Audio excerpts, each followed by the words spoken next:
If we have to do any opinion poll right now to ask Kenyans who is the most corrupt man, I think the answer will be very clear. All right, Kenyans know who's the most corrupt, and corruption is what has yielded pains for the people of Kenya. Who is the most corrupt? All right, the most corrupt is our DP.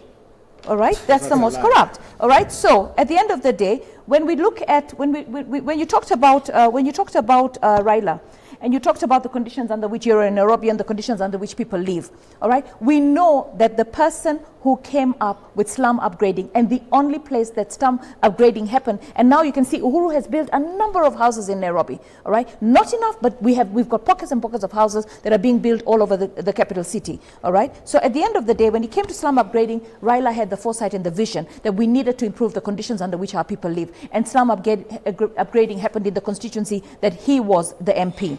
When we're talking about this Mitumba business, I want to tell you something, Dennis, all right? Every country has to develop its industries, manufacturing. We were once a big cotton producer. We had our own textile industries. We were proudly wearing Kenyan, all right? And now we're getting back there. Rivertex, our government is putting a lot of money to revamp Rivertex. I recently had a competition where fashion designers came in. We have a number of, we offer fashion design in all our schools. So we want to create jobs for our people in terms of fashion, in terms of fabric, in terms of manufacturing of dyes, yarn, etc. So, and the farming industry in terms of cotton. But when Raila said about Mitumba, first of all, if you look at all our rivers, the clogging is the poor quality of second-hand clothes that come into this country.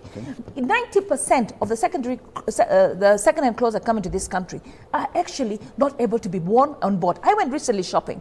I got some good items, but majority of the items, I looked at them, and the guys were telling me, Mama, tukipata bail, tunapata bail ambayo kuna vitu vibaya sana, hatuwezi kuuza.